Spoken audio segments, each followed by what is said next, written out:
दोस्तों स्वागत है आपका मेरे YouTube चैनल इंग्लिश बाबू पर। और आज मैं फिर हाजिर हूँ आपके साथ एक नई स्टोरी लेकर। और दोस्तों ये जो आज की स्टोरी है बहुत ही इंटरेस्टिंग स्टोरी है और इस स्टोरी के अंदर आपको कुछ नए इंग्लिश के वर्ड मीनिंग सीखने को मिलेंगे, उनकी करेक्ट प्रोनाउंसिएशन के बारे में पता चलेगा और जो इसका ग्रामर का पार्ट है हम उसे बिल्कुल डिटेल में कवर करेंगे। तो चलिए दोस्तों आज की इस कहानी को हम शुरू करते हैं और सबसे पहले कहानी का टाइटल देखते हैं। कहानी का टाइटल है द मैजिक पेस्टल। दोस्तों ये जो पेस्टल लिखा है यहाँ थोड़ी स्पेलिंग में मिस्टेक है, ये PAS की जगह PESTL ही होना चाहिए, तो आप इसको एक ही जगह ई नोट करें। और मैजिक का मतलब जादुई और पेस्टल का मतलब होता है मूसल। तो क्या मतलब हुआ द मैजिक पेस्टल मतलब कि जादुई मूसल। तो दोस्तों ये आज की इस कहानी का टाइटल है, शीर्षक है। और अब मैं इसे पढ़ना शुरू करता हूँ, आप इसे बिल्कुल ध्यान से सुने और यदि आपको कोई भी नया वर्ड मिले तो आप उसे ज़रूर नोट करें और यदि आपको वीडियो भी अच्छा लगे तो ज़रूर लाइक भी करें। तो चलिए इसको शुरू करते हैं। There lived an old woman in Pattampur. क्या मतलब हुआ दोस्तों, ये जो हमारा वाक्य है ये पास्ट इंडेफिनिट का अफर्मेटिव वाक्य है और ये जो आज की स्टोरी है ये भी पास्ट में ही है। जो ज़्यादातर स्टोरीज़ होती हैं वो पास्ट इंडेफिनिट में ही बताई जाती हैं। तो क्या मतलब हुआ इस लाइन का, there lived an old women मतलब कि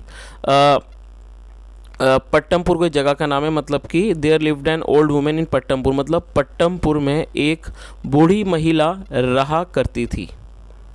she had 2 sons Chandu and Nandu. क्या मतलब हुआ दोस्तों, ये हमारा पास्ट पजेसिव का वाक्य है। आप इस स्ट्रक्चर को नोट कर सकते हैं। जब भी पास्ट में हम ये शो करना चाहते हैं कि किसी व्यक्ति के पास कुछ था तो वहाँ पर हैड का प्रयोग किया जाता है हेल्पिंग वर्ब के रूप में। और आपको ये चीज़ भी साथ में नोट करनी है कि जो हैड है वो एक सिंगल हेल्पिंग वर्ब है और कोई भी हमारा सब्जेक्ट हो, चाहे वो सिंगुलर हो प्लूरल हो कुछ भी हो, उस हमें सिर्फ हैड का ही प्रयोग करना है उसके साथ हेल्पिंग वर्ब के रूप में। तो इस लाइन का क्या मतलब हुआ, she had 2 sons Chandu and Nandu. उसके 2 बेटे थे चंदू और नंदू। चलिए आगे देखिए। वंस एक बार, वंस मतलब एक बार, the old woman fell sick. दोस्तों ये जो वर्ड है फेल सिक, ये फॉल सिक की सेकंड फॉर्म है। वैसे जो वर्ड है फॉल उसका मतलब गिरना होता है और ये सेकंड फॉर्म है फेल, गिरा। लेकिन जब हम इसके साथ सिक जोड़ देते हैं तो उसका मतलब गिरना नहीं होता, उसका मतलब होता है बीमार पड़ना। तो आप इस वर्ड को नोट कर सकते हैं। जब भी आप कोई ऐसा सेंटेंस बनाना चाहते हैं जहाँ पर आप दिखाते हैं बीमार पड़ना, तो वहाँ पर फॉल सिक का यूज़ करना होता है। फॉल सिक मतलब बीमार होना और ये फॉल सिक की सेकंड फॉर्म है फेल सिक। तो इस लाइन का क्या मतलब हुआ, वंस एक बार, the old woman fell sick एक बार जो बूढ़ी महिला थी वो बीमार पड़ गई। On death bed. दोस्तों डेथ बेड का मतलब होता है मृत्युशैया। जब हम कोई भी व्यक्ति जब बहुत ज़्यादा बीमार पड़ जाए, जब ऐसा लगे कि उसकी मृत्यु हो सकती है, तो तब इस वर्ड का यूज़ किया जाता है। ऑन डेथ बेड मतलब कि मृत्युशैया। तो इस लाइन का क्या मतलब हुआ कि एक महिला मतलब जो बूढ़ी महिला थी वो एक बार इतना ज़्यादा बीमार पड़ गई कि वो ऑन डेथ बेड मतलब कि मृत्युशैया पर आ गई। चलिए आगे देखिए। She called her sons and said. Call का मतलब होता है बुलाना या फिर पुकारना। शी कॉल्ड हर सन्स, उसने अपने बेटों को बुलाया।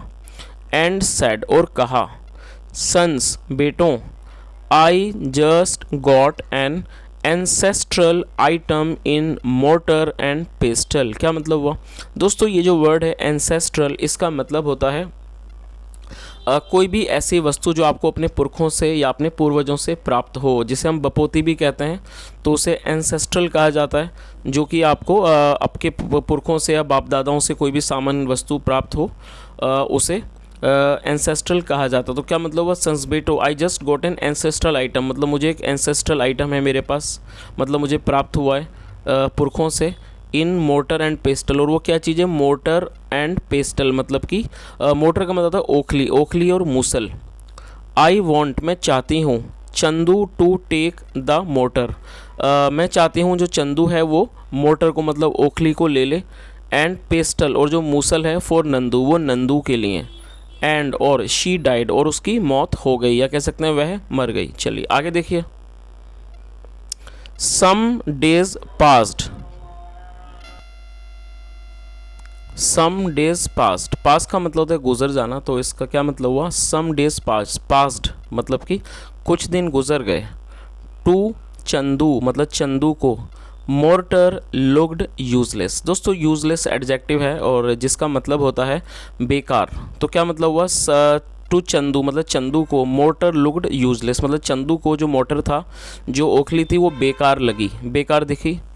यूजलेस थिंग मतलब उसे वो बेकार चीज़ लगी, तो लुक का मतलब होता है किसी चीज़ को देखना या फिर लगना, तो इसका क्या मतलब हुआ कि to Chandu mortar looked useless thing मतलब चंदू को जो ओखली थी वो बेकार की चीज़ लगी। He left it behind, left behind का मतलब होता है किसी चीज़ को पीछे छोड़ देना, ही लेफ्ट इट बिहाइंड उसने उसे छोड़ दिया।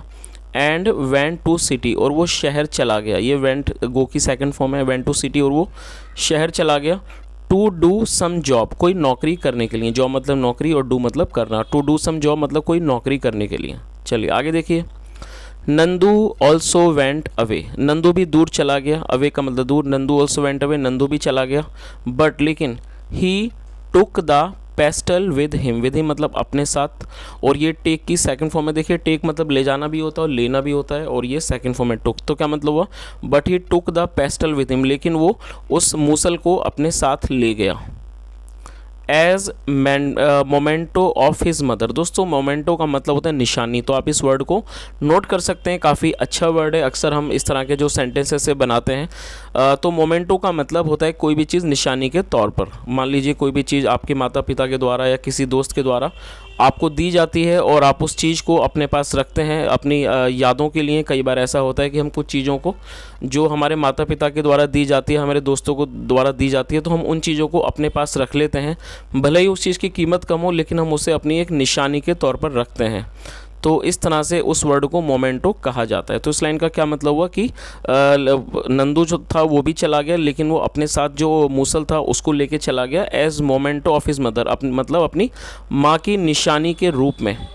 एंड द एंसेस्टर्स और अपने पूर्वजों की मतलब अपनी माँ और पूर्वजों की निशानी के रूप में, मतलब निशानी के तौर पर उसको वो लेके चला गया। चलिए आगे देखिए, वन डे एक दिन, he went to collect wood, collect का मतलब होता है इकट्ठा करना, वुड मतलब लकड़ियाँ, एक दिन वह लकड़ियाँ इकट्ठा करने गया। एज़ यूजुअल, एज़ यूजुअल का मतलब था हमेशा की तरह।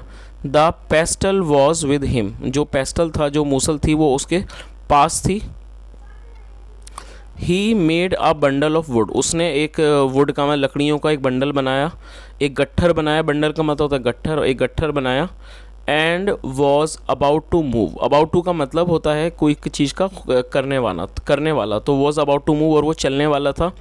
व्हेन जब, आ स्नेक कन्फ्रंटेड हिम, दोस्तों कन्फ्रंट का मतलब होता है किसी चीज़ से सामना होना या सामने आ जाना, तो तभी जब वो चलने वाला था तब अ स्नेक कन्फ्रंटेड हिम, एक स्नेक ने मतलब एक सांप ने उसको कन्फ्रंट किया, मतलब उसके सामने आ गया। ही गॉट फ्राइटेंड, फ्राइटेंड का मतलब होता है दोस्तों, फ्राइटेंड का मतलब होता है भयभीत होना, और ये एडजेक्टिव है, और जब आप किसी भी एडजेक्टिव को वर्ब के रूप में यूज़ करना चाहते हैं तब आपको उसके साथ एक सपोर्टिंग वर्ब का यूज़ करना होता है। और दूसरी बात आपको ये चीज़ याद रखनी है कि जो सपोर्टिंग वर्ब है वो हर वाक्य में और हर एडजेक्टिव के लिए अलग अलग हो सकती है। तो यहाँ पर गेट का प्रयोग किया गया है और ये पास्ट इंडेफिनिट का है, तो गेट की सेकंड फॉर्म होती है गॉट, तो गॉट लगाया गया है, तो क्या मतलब हुआ, ही गॉट फ्राइटेंड, वे घबरा गया। बट लेकिन द स्नेक सेड, सांप ने कहा, डोंट फियर मी मतलब मुझसे मत डरो, I just want to borrow your pestle, दोस्तों बोरो का मतलब होता है किसी चीज़ को कुछ समय के लिए उधार लेना, उसे बोरो कहा जाता है, आप इस वर्ड को नोट कर सकते हैं। क्या मतलब हुआ, I just want to borrow your pestle, मैं आपकी मूसल को उधार लेना चाहता हूँ। फॉर अ फ्यू सेकेंड्स मतलब कुछ क्षणों के लिए। माई वाइफ इज़ डेड, जो मेरी पत्नी है वो मृत है, मतलब उसकी मौत हो गई है। दैट पेस्टल हैज़ मैजिक, और ये जो पेस्टल है मतलब मूसल है उसमें जादू है। That pastel has magic powers, मतलब इस मूसल में जादुई शक्तियाँ हैं। Place it beside a dead body, place मतलब रख देना, इसको रख दो बिसाइड अ डेड बॉडी, एक मतलब लाश के पास या डेड बॉडी के पास। And the dead will arise, और जो डेड है मतलब मृतक है, विल अराइज वो अराइज हो जाएगा मतलब वो उठ जाएगा। यू कैन सी इट, आप ये देख सकते हो। चलिए आगे देखिए, Nandu went to snake pit. Snake pit का मतलब होता है सांप का बिल। जो नंदू था वो सांप के बिल पर गया, विद हिम, उसके साथ मतलब ये सांप के बारे में बात हो रही है, सांप के साथ। It placed the pastel beside the dead, और उसने उसको रख दिया, उस पेस्टल को, मूसल को, beside the dead. She snack का मतलब होता है फीमेल सांप, मतलब कि जो कि फीमेल सांप हो, उसके पास, उसके जो डेड थी मतलब मरी हुई जो फीमेल सांप थी उसके पास उसने उसको रख दिया। The snake came to life, और जो स्नेक केम टू लाइफ मतलब वो जो सांप था वो ज़िंदा हो गया।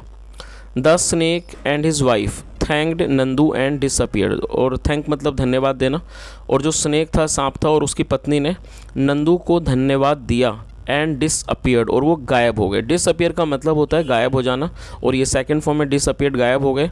Nandu was returning to his village, जो नंदू था वो अपने गांव लौट रहा था। वैन जब, ही सो अ डेड डॉग, जब उसने एक मरे हुए कुत्ते को देखा। ही रिवाइव्ड द डॉग, रिवाइव करने का मतलब होता है किसी को दोबारा से जीवित कर देना, उसमें प्राण डाल देना। ही रिवाइव्ड द डॉग, उसने डॉग को मतलब कुत्ते को दोबारा से जीवित किया। द डॉग सैड, कुत्ते ने कहा, दैट की it would serve him rest of its life, और वह अपने मतलब जीवन भर वो उसकी सेवा करेगा, मतलब उस नंदू की सेवा करेगा। चलिए आगे देखिए। वेरी सून मतलब जल्दी ही। The power of Nandu's pestle became talk of the area, क्या मतलब हुआ यहाँ एपेस्ट्रोफी एस मतलब काकी की, तो क्या मतलब हुआ सून, वेरी सून मतलब जल्दी ही। The power of Nandu's pastel, जो शक्ति थी नंदू के मूसल की, became talk of the area मतलब उसके बारे में चर्चा होने लगी, मतलब उस जो क्षेत्र था, एरिया था, उस जगह पर वो एक चर्चा का विषय बन गई।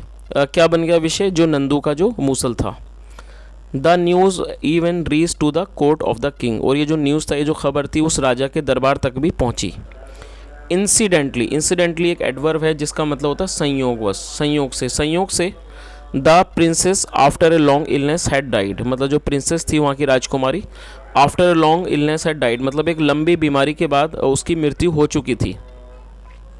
द किंग रिक्वेस्टेड, राजा ने रिक्वेस्ट की, राजा ने नंदू से रिक्वेस्ट की, मतलब कि अनुरोध किया, to revive his dear daughter, अपनी प्यारी पुत्री को जीवित करने के लिए। चलिए आगे देखिए। Nandu revived her by placing the pastel beside her, क्या मतलब हुआ, नंदू ने उसे जीवित कर दिया, पुनः जीवित, रिवाइव्ड हर मतलब उसको पुनः जीवित कर दिया। By placing the pastel beside her, by placing मतलब कि रखकर, द पेस्टल मूसल को, बिसाइड हर उसके बराबर में, उसके बगल में। The grateful king married the princess to Nandu, और ये जो ग्रेटफुल मतलब जो ग्रेटफुल का मतलब होता है एहसानमंद, और ये जो एहसानमंद राजा था उसने शादी कर दी, मैरिड द प्रिंसेस राजकुमारी की, टू नंदू के साथ। And made him live with him, और उसे अपने साथ रोक लिया, मतलब उसे अपने साथ रोक लिया, made him live with him. The dog also lived with Nandu, और जो कुत्ता था वो भी नंदू के साथ रहने लगा। चलिए आगे देखिए। वन डे, एक दिन, नंदू ने सोचा, दैट की the power of the pastel, ये जो शक्तियाँ हैं पेस्टल की मतलब कि इस मूसल की, वॉज सो ग्रेट, वो बहुत बड़ी हैं, दैट की it made the dead come alive, कि इसने जो मुर्दों को भी जिंदा कर दिया, कम अलाइव। सो इसलिए, why can't it help him stay young forever, तो वो इसकी हमेशा के लिए जवान रहने में मदद क्यों नहीं कर सकती, यंग फॉर एवर हमेशा, और फॉर एवर मतलब हमेशा के लिए। नाउ अब, he smelled the pestle every day, smell का मतलब सूंघना, अब वो हर रोज़ जो है स्मेल मतलब सूंघता, द पेस्टल मतलब मूसल को, एवरी डे हर रोज़। इट वर्कड, इसने काम किया, even at the age of 60 मतलब कि 60 साल की उम्र में भी। He looked a young man, और वो एक यंग मैन मतलब एक जवान आदमी की तरह दिखने लगा। तो चलिए दोस्तों, आज हम इस स्टोरी को यहीं रखते हैं। अब हम इसको जो बाकी जो स्टोरी है उसको हम सेकंड पार्ट में कवर करेंगे, और उसके बाद हमें पता चलेगा कि उस मूसल का आखिर में क्या हुआ। तो दोस्तों, यदि आपको स्टोरी अच्छी लगी और आप चाहते हो कि मैं इसका सेकंड पार्ट भी बनाऊं, तो आप कमेंट के माध्यम से ज़रूर बताएं। सुनने के लिए thank you so much, have a nice day and bye.